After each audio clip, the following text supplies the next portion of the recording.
Olá para você que nos ouve pela Rádio Defensoria. Eu sou Adriana Carla. Nós estamos aqui para mais uma edição do Entrevistas DPE, como sempre trazendo muita informação para você que nos acompanha. Então hoje o assunto que eu trago à nossa mesa, vamos falar sobre consequências do freio lingual não tratado na fala e mastigação das crianças. Hoje tudo isso aqui no Entrevistas DPE. A nossa convidada de hoje para falarmos sobre esse assunto e nos trazer todas essas informações, eu estou aqui com a Silvia Renata Rossetti. Ela é fonoaudióloga neonatal. Seja muito bem-vinda, Silvia, ao Entrevistas DPE. Muito obrigada pelo convite. Sempre é um prazer, trazer a informação aos ouvintes. Então, Silvia, para nosso começo de conversa, para a gente começar, você pode nos contar um pouco sobre a sua atuação como fonoaudióloga neonatal e também o que envolve esse trabalho nos primeiros dias de vida do bebê? Sim, sempre é importante a gente falar sobre a fonoaudiologia, porque muito se remete à fonoaudiologia à fala, a fala, a voz, a gagueira. E, na realidade, a fonoaudiologia neonatal ela é uma especialidade. A neopediatria é uma especialidade dentro da fonoaudiologia, onde a gente vai tratar, a gente vai avaliar e tratar as disfunções orais desde o nascimento desse recém-nascido. Então, a partir do momento daquele bebê que ele nasce, ele já pode ser avaliado nas suas funções motoras orais, o seu frênulo lingual, qual impacto vai gerar na amamentação, como que vai ser a alimentação daquela criança, qual vai ser a via de alimentação. Então, tudo isso faz parte da fonoaudiologia neonatal. E o frênulo lingual, ele é importantíssimo dentro desse processo. Então, a fonoaudiologia neonatal, ela vem exatamente para isso, avaliar e tratar as disfunções orofaciais. Muito bem, muitas mães elas nem imaginam, o que a fonoaudiologia ela pode atuar aí já na maternidade, em que as situações que esse atendimento precoce se faz necessário. E a gente, como mãe, como é que pode identificar isso, sem o olhar clínico do profissional ali de imediato? Sim. As maternidades, elas têm os profissionais fonoaudiólogos, tá? As maternidades públicas hoje, tá? Nós temos apenas uma, mas no Brasil inteiro, ela já tem esse profissional, porque é lei o teste da linguinha, tá? Deixando bem claro isso é lei. Já tem? Desde quando para cá? Já vem aí desde 1900, já tem uns 15 anos aí, vamos calcular aí, que passou a ser lei, A autora desse teste se chama Roberta Martinelli, que inclusive ela é fonoaudióloga, Ela é que levou esse estudo, Ela leva inclusive esse estudo para todo mundo, Esse protocolo. Hoje existem 2 protocolos dentro da maternidade, tanto Roberta Martinelli quanto o protocolo Bristol, que foi adotado pelo Ministério da Saúde. Então, as mães que têm seu bebê, elas podem, exigir que o teste seja feito nas maternidades, Então, a mãe, a partir do momento que ela nota que ao amamentar, ela começa a sentir dor, que ao amamentar, ela começa a sentir aquele seio ferido, que ao amamentar, ela começa a sentir ali aquele desconforto, com a sensação de que a criança está mordendo o seio, ela já pode pedir uma avaliação ali, conversar com a equipe, tanto do pediatra, da enfermagem, o corpo de enfermagem, e relatar para eles esse desconforto dela, A partir do desconforto dessa mãe, ao amamentar, ela já pode pensar que possivelmente aquela criança tem uma alteração no frênulo lingual. A gente sabe que quando essas dificuldades do bebê, quando ele já nasce com essas dificuldades, quanto mais detectado cedo, melhor para um estímulo, Com certeza. O teste da linguinha ele deve ser feito dentro das 24 horas, primeiras 24 horas de nascimento, Então, a gente também coloca ali uma janela de 1 semana, Até no máximo 30 dias. Por quê? Porque é quando está estabelecendo a amamentação.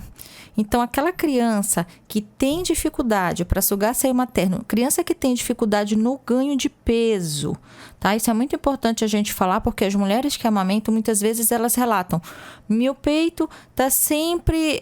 meu bebê tá sempre mamando no peito.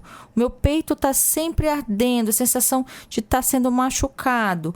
Essa criança passa o dia inteiro no peito, mas não ganha peso. Leva na consulta com o pediatra. Percebe que o peito não consegue encher, ou seja, porque não está sendo feito o quê? O estímulo adequado. Porque o que a nossa língua faz? Ela faz uma protusão, faz o canolamento, tá? Que é aquela viradinha na borda, e a elevação, quando a criança suga o seio. E aí, quando essa língua ela é presa, ela não consegue fazer esse movimento. Então, ela não faz o quê? A extração adequada do leite materno no seio da mãe. E aí, ela faz o quê? Um gasto energético maior. Conforme ela vai gastando ali energia, muitas vezes aquela criança não ganha o peso adequado e a mãe entra com a fórmula infantil achando que o problema é com ela. Achando que ela tem pouco leite, achando que o leite é fraco, que não está sustentando o bebê. Então, muitas vezes a introdução... A maioria a gente ouve isso, A maioria entra ali com o leite, com a fórmula infantil, porque acha que não consegue amamentar por um problema fisiológico dela. E muitas vezes a mãe não tem nenhum tipo de relação com a fisiologia da mama daquela mãe. Às vezes nenhum tipo de percepção também. Nenhum tipo de percepção. E, na verdade, é o freno lingual que está gerando impacto. Olha só, o importante da gente estar informado.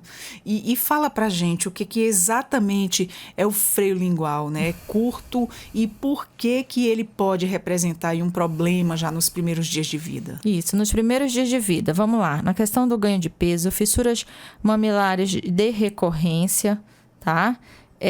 Um gasto energético muito alto, uma compensação, porque quando a criança ela tem um frênulo lingual, ela faz um esforço maior para mamar, então ela compensa em outros músculos, então isso também gera impacto, tá? Lembrando que, novamente, é importantíssimo a avaliação do teste da linguinha entre os testes de triagens neonatais. Os testes de triagens neonatais, quais são? Pezinho, orelhinha, olhinho, coraçãozinho e agora o teste da linguinha também. Tem o teste do pezinho também, Tem o teste do pezinho, várias coisas. Várias síndromes, então é muito importante. O teste do olhinho, né, que aí também faz o seu diagnóstico, o teste da orelhinha, né, surdez, teste do coraçãozinho nas cardiopatias congênitas. Então, agora vem o teste da linguinha para detectar o quê? O que a gente chama quando a gente fala de língua presa?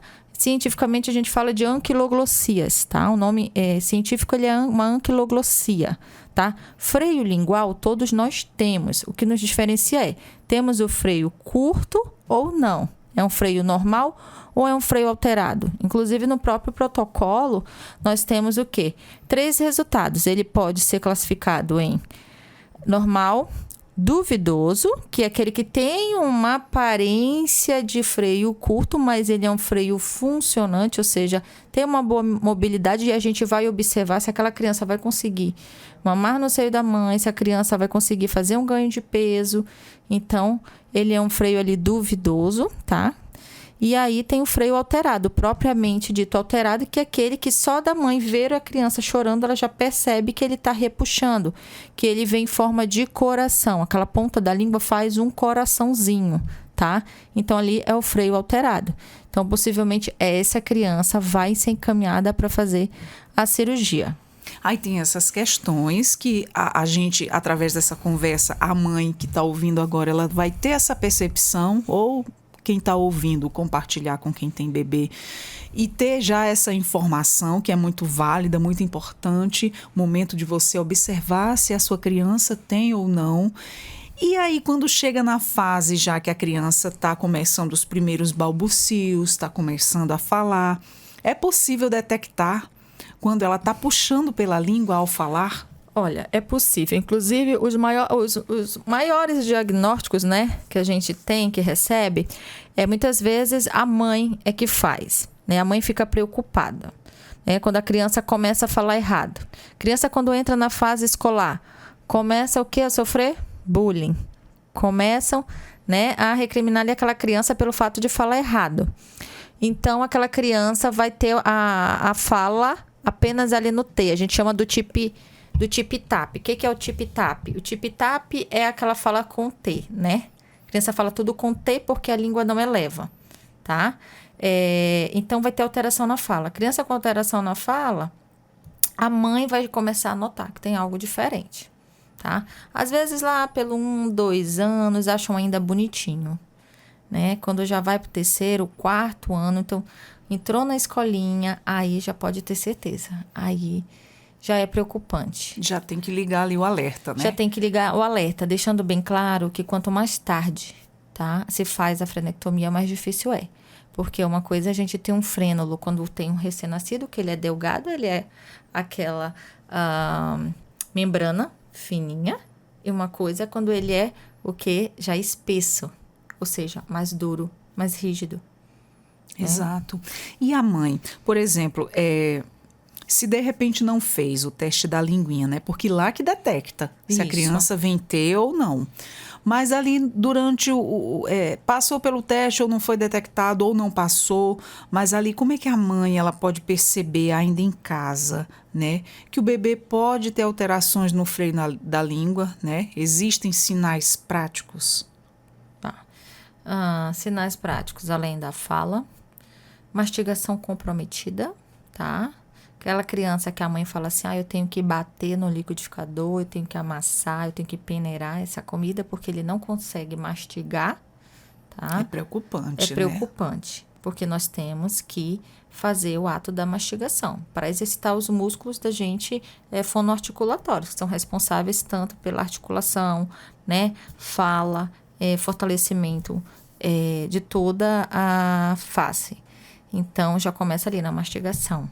Tá? Aquela criança que só quer comer tudo amassado, triturado, né? Ou peneirado. E depois, possivelmente, criança também, como eu falei, fala, mastigação e deglutição, tá? A deglutição também, porque a criança fica com uma certa dificuldade de deglutir. Então, o alerta.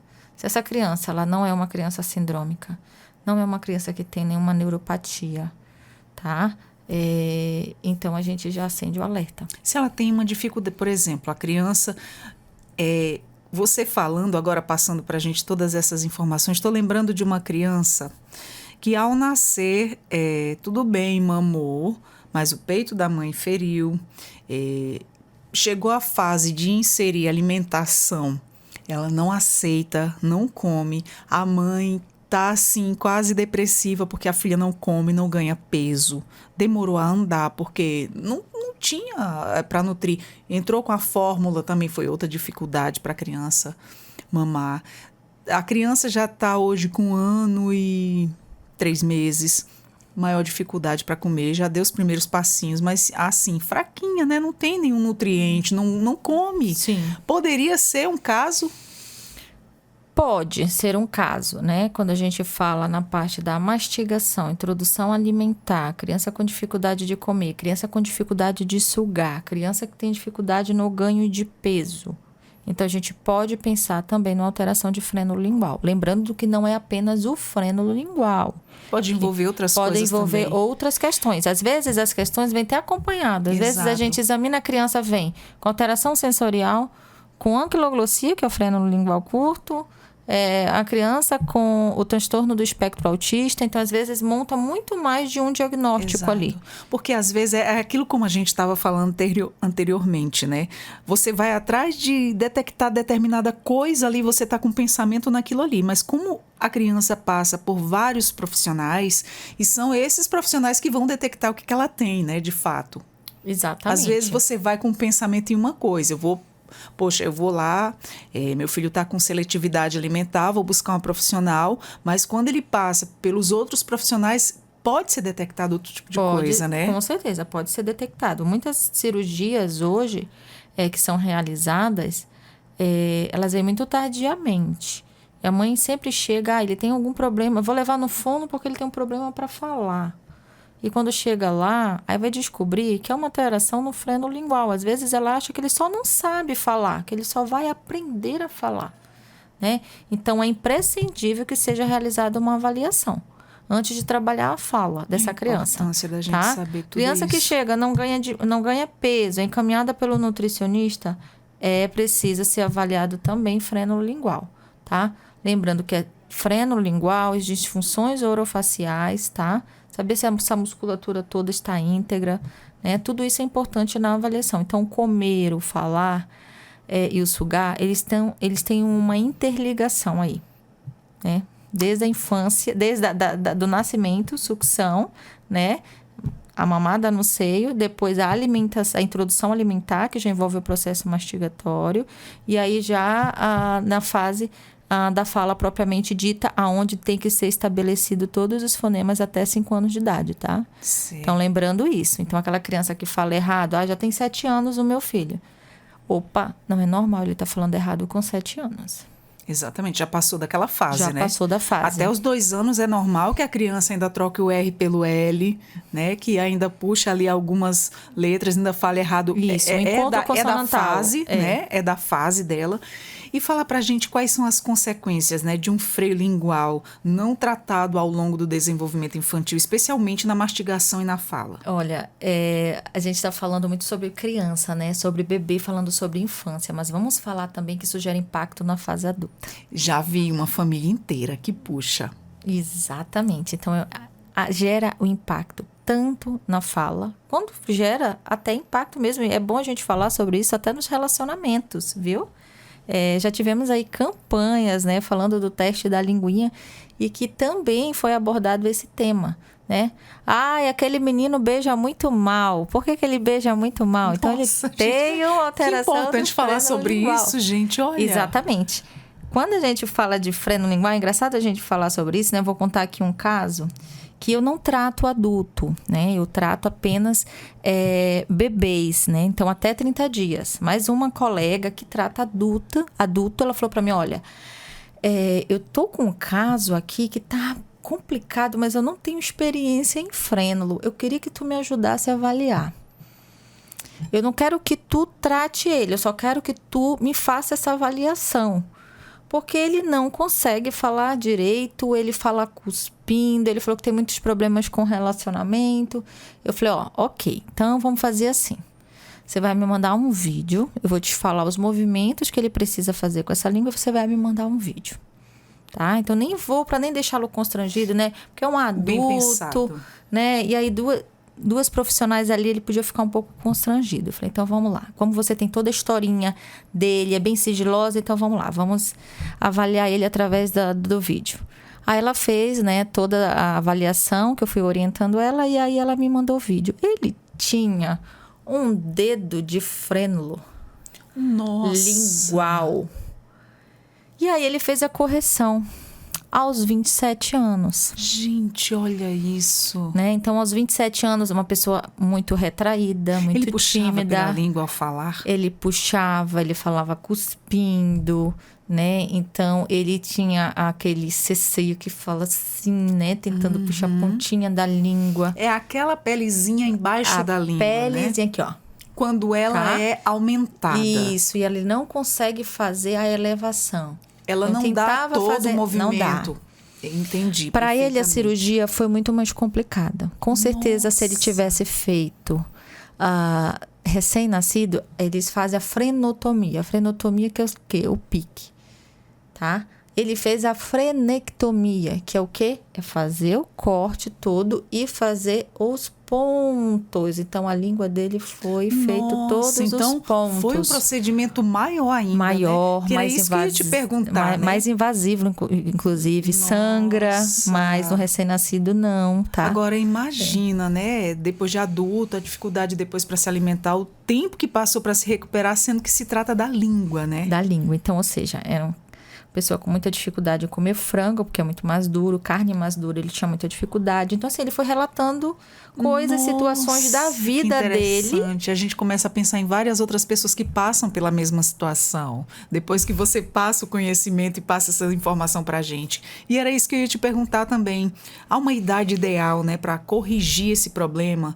A frenotomia, né, isso, chamada. A frenotomia. Ela é sempre necessária? Ela é necessária nos casos de anquiloglossia, quando a gente realmente percebe que o frênulo é alterado. E não tem idade, viu? Não tem idade, como eu te falei. Às vezes chega na fase adulta. O que acontece é que o adulto, muitas vezes, ele já aprendeu a viver, a conviver com aquela situação. ele já aprendeu a conviver em falar errado, em falar cuspindo, né? Em não saber beijar bem, né? Então, é importante a gente falar, porque no meio adolescente também isso gera isso é essa muito importante, repercussão. Poxa, para a vida adulta, para o se relacionar em si, né? Sim. Um beijo mal dado, muita gente vai rejeitar. E prejudica, assim, de certo modo, né? Exatamente.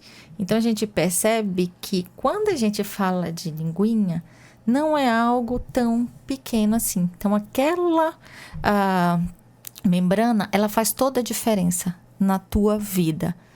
Para o sugar, para o falar, né? Para a mastigação, para a deglutição, para o beijar, para o conviver, né? Até a questão emocional aí, olha o bullying. Quantas crianças sofrem bullying porque fala errado, né? Então, são apelidadas na escola. Então, porque não houve ali um diagnóstico cedo, né? Foi um diagnóstico tardio. Então, esse período em que essa pessoa passou sem o diagnóstico, ele sofreu aí uma caminhada de bullying. Sim. Infelizmente. Que muitas vezes foi tratado no psicólogo, muitos anos ali, tratando, mas não, né? Tratando o real motivo. E não tendo a causa, né? O que está causando? Isso. Aonde está? O que causa está o isso? Ponto X. Né? Talvez se tivesse tratado ali aquele problema pontual da língua, seria uma pessoa muito mais extrovertida, né? Seria uma pessoa, né, que falasse melhor, podia ser um comunicador, né? Exato. Então, tudo isso interferiu, né? Interferiu na vida, na caminhada daquela pessoa. Então, o teste da linguinha é fundamental. Interessante que eu conheço uma família inteira, onde o pai puxa pela língua e uma filha, a mãe também, puxavam pela língua, mas puxavam muito. E são 3 filhas mulheres. No caso, 2 puxam pela língua, não, as 3. As 3 filhas e o pai puxa muito pela língua. Eles podem ter isso? Podem ser sim. A questão da anquiloglossia, ela é genética. Estão falando, tá puxando assim, isso, falando o ceceio, falando com o ceceio, é ceceio frontal. Exato. Né? Pode sim, viu? E geralmente é genético. Às vezes, quando vem o primeiro filho, o segundo, o terceiro também vão vir. Tá? Às vezes eu peço para olhar, inclusive, no próprio teste. Quando eu percebo que a mãe está falando também com ceceio ou trocando alguma letra, eu peço, me mostra a tua língua. Às vezes até no caso do frênulo duvidoso no recém-nascido, e a gente olha e percebe, opa, os pais têm. Então, é pra gente acender o alerta também, quando os pais têm o frênulo alterado. Eu, como mãe, agora, depois dessa conversa, chegar lá em casa, eu vou olhar a língua dos meninos. Mas me fala uma coisa, Silvia. Que tamanho mais ou menos é normal? Eu posso me basear pelo meu, que eu tenho a dicção boa, digamos? O frênulo, ele não é a questão do tamanho, né? Até porque existe espessura dele também. A gente classifica ele em delgado e espesso, né? Tem um que, por exemplo, eu posso te dar mais ou menos um exemplo, que a gente até faz o desenhozinho nele, que é como se fosse formar a Torre Eiffel nele. Ele vem aqui fino, bem delgado, porém ele vem espesso na base. Sim. Tá? Esse é o normal. Não, ele é alterado. Ele é alterado. E tem o alterado que ele é espesso como se fosse uma ampulheta. Então, vem tanto a parte superior quanto a parte inferior também mais espesso, mas a parte do meio delgada. Então, por isso, a gente precisa avaliar o quê? Protusão, elevação. E tudo isso é pontuações que a gente vai dando. São os scores que a gente vai dando.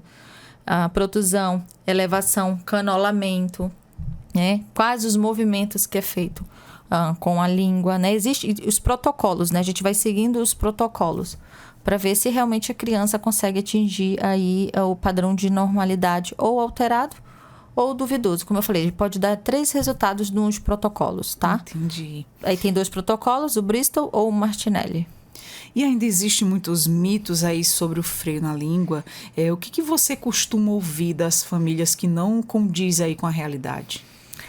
Olha, eu ouço até de profissionais, gente. É muito triste saber que o diagnóstico chega tardio quando a mãe vai a algum profissional que não está atualizado e aí fala para ela que ele vai se alongar. Com o tempo ele se alonga, com o tempo o freio estica. Não, gente, o freio não estica, ele não se alonga. tá? Se ele é alterado, ele vai ser sempre alterado. Ele só já vai nasceu ser daquela forma. Da forma, e ele só vai ser corrigido com cirurgia, com a frenotomia ou com a frenectomia. Então, quanto mais cedo isso for detectado, melhor para o paciente, né? Muito melhor, muito melhor. A criança vai sangrar bem então, menos, tá aí. tá? Vai mamar melhor, vai ganhar peso, menos dano para a mãe, até emocional para aquela mãe. Então tá aí um recado para as futuras mamães, para as mamães agora de bebês recém-nascidos, fiquem atentas a isso, né? Em questão da sucção, que já pode detectar, né? E tudo mais. Então já fique de olho. Você conhece alguma família, alguma mamãe que já está perto de ter o bebê, já passa, compartilha essa informação com ela, porque toda informação é muito bem-vinda. Eu fico muito feliz que eu fico aqui, eu aprendo muitas coisas, assim como quem nos acompanha também e ouve o nosso bate-papo até o final, quantas informações ricas a gente recebe aqui nas nossas conversas diárias. E isso é muito importante, a gente saber disso para a nossa própria saúde e para a saúde da nossa família. E fala pra gente, é verdade que a criança ela pode se adaptar aí com o tempo ou sempre é necessário intervir? Não existe adaptação do tempo, tá? Ela sempre vai ter algum tipo... Que era aquela questão, né? Que você acabou de falar. Tipo de alteração. Às vezes vai compensar. Ah, mas quando eu era criança eu tinha a língua presa, hoje eu sou adulto e tenho a língua presa. Mas ele fez a compensação de alguma maneira. Como eu falei, às vezes ele vai falar cuspindo, vai falar no ceceio, no tip-tap, vai ter não dificuldade tem coordenação na no língua. L, no R, tá? Que são fonemas vibrantes lá. Em alguma coisa vai prejudicar, alguma né? coisa vai ser prejudicada. Entendido. Tá? E qual é o papel da fonoaudióloga após uma intervenção cirúrgica no freio, né? A reabilitação, ela é obrigatória? Ela é obrigatória, porque a gente precisa saber se a incisão daquela língua, né, foi bem feita, né? Se precisa soltar mais. Muitas vezes a gente precisa dar a devolutiva, né, para o profissional que vai fazer, seja ele médico ou dentista, tá? Lembrando que é feito pelo médico ou pelo dentista, para saber se precisa refazer aquela frenotomia, porque a gente precisa saber se de fato aquela língua está funcionando. Então, é primordial. Não adianta fazer a cirurgia simplesmente e não for avaliado novamente. Tá? Principalmente mães. As mães às vezes fazem a cirurgia da mamadeira, da chupeta, ela exerce pressão, ela exerce peso. Então ela acaba o quê? Aderindo, ela colaba. E a segunda cirurgia é muito mais difícil, porque ela vai cicatrizar o quê? Colada. Nossa. Tá? Então as mães às vezes não recebem essa informação. Olha, você não pode dar bicos, mamadeiras e chupetas para o seu filho. Tá? Então, mas ele não mama no peito mais. Então vai dar o copinho, vai dar a colher dosadora, mas não ser feito através de mamadeira. É aquela criança que nasce e teve sempre a dificuldade, por exemplo, já era ali na amamentação aquela coisa difícil, né? E quando a mãe vai passar a querer inserir uma mamadeira para dar o mingauzinho, para dar o suquinho, para dar água, e a criança não pega de forma alguma, isso pode ser um sinal também? Isso pode ser também algum sinal, porque ela não consegue fazer o quê? A busca. Quando ela vai pro copinho, ela tem que tentar fazer o quê? A busca. É como se fosse tirar o leite igual um gatinho. Ele faz a busca com a língua, tá? Certo. E se vê que tipo de orientação você costuma oferecer aos pais após o diagnóstico? Eu sempre digo para os pais, busque um profissional qualificado e com experiência. A gente tem muito profissional no mercado, mas muitos deles não são especialistas em freno lingual. Então, não entregue a língua do seu bebê para qualquer pessoa. Tá? Entregue, se informe, veja se é uma pessoa que já tem experiência no ramo, tá? Porque é uma cirurgia, é pequena, mas é uma cirurgia que precisa ser bem feita. E quando não detectada logo, né, isso para frente pode acarretar uma série de problemas e dificuldades numa vida adulta, né? Exatamente. Então, por isso que é importante que os pais busquem um profissional, tenha um fonoaudiólogo, né, especialista ali no momento do parto, desde o seu parto, já tenha um fonoaudiólogo para ser feito o teste da linguinha, para você também ter a sua amamentação preservada. Então, tenha um fonoaudiólogo ali do seu lado, porque tudo isso vai ser detectado precocemente e vai gerar menos problema futuro, né? Se você, tudo que a gente faz precocemente, que a gente faz o diagnóstico precoce, com certeza a gente tem sucesso lá na frente. Exato. E como é bom a gente receber todas essas informações já para ficar antenada aí. E fala pra gente, já pra gente finalizar nosso bate-papo, Como é para você escolher uma mãe que já está fragilizada por dificuldades na amamentação e mostrar que pode haver solução? Então, a amamentação não é fácil. Sugar é um ato reflexo, porém, amamentar é ato aprendido. Então, é importante que a mãe busque ajuda qualificada, procure um fonoaudiólogo para que seja feita, além do teste da linguinha, também o quê? Diagnóstico das funções orofaciais. Porque se essa criança tiver alguma disfunção orofacial, uma sucção débil, né, que também vai comprometer aí a extração desse leite, a mamada dessa criança, o ganho de peso. Então, assim, o conselho que eu dou para aquela mãe fragilizada, busca profissional qualificado, faz esse investimento, vale a pena, porque o leite materno ele é o alimento mais completo nutricionalmente, ele é o alimento que protege a criança de alergias, de infecções respiratórias. Então, assim, ele é um alimento que tem fator proteção. Então, vale a pena. Completo, ele né? é completo. Vale a pena investir, né, nesse momento tão importante. Às vezes a mãe se prepara para um chá revelação, se prepara para uma sessão de fotos, se prepara com a melhor camisola, se prepara, né, com às vezes até itens, apetrechos que não vai ser utilizado, né, e deixa a desejar muitas vezes num profissional e num exame tão importante que vai gerar problemas futuros para ela. Exatamente. E quantos danos isso pode trazer, né? Quantos danos, e ainda mais se for detectado tardio, os danos que isso vem, e a cirurgia é muito mais invasiva. Então, a gente tem que ter esse olhar clínico, né? Se preocupar com mais isso e deixar um pouco as coisas fúteis mais de lado. E se preocupar com o futuro dessa criança que vem. Então, vocês, futuras mamães, você, família, que conhece alguma mamãe ou alguma que já está com bebê, que está gravidinha, já passa essa informação, compartilhe essa informação muito válida para que as mães fiquem atentas, né? E através das informações transformam vidas, né? E é um olhar clínico diferenciado que a gente tem que ter em todos os aspectos quando se trata dos nossos filhos. E eu quero desde já agradecer a você, Renata, que dispôs seu tempo a vir aqui com a gente e somar aí com tanta informação bacana para quem está nos ouvindo. Quero te agradecer e dizer que o Entrevistas DPE está sempre de portas abertas. Eu agradeço, né, o convite, agradeço aí, né, o interesse, né, de levar o conhecimento, a informação, né, para a sociedade por alguns temas que a sociedade ainda desconhece. Verdade. Né? Ainda não é algo tão divulgado. E vocês estão fazendo esse papel que é primordial para todos os cidadãos. Exatamente. É por isso que a gente está aqui, a nossa Rádio Web da Defensoria, sempre levando muita informação a quem necessita. A você que nos acompanhou até agora, eu conversei com Silvia Renata Rossetti, fonoaudióloga neonatal, e nós falamos sobre as consequências do freio lingual não tratado na fala e mastigação das crianças. Também demos lá umas falas sobre a fase adulta também, dos danos que isso tudo pode trazer. Então, já fica ligado, compartilha essa informação que é de suma importância, tá bom? Você também acompanha os nossos podcasts pelo YouTube, Deezer e Spotify na nossa Rádio Web Defensoria. Eu sou a Adriana Carla, vou ficando por aqui com mais um Entrevistas DPE. A você que nos acompanhou, meu muito obrigada e até a próxima. Tchau, tchau.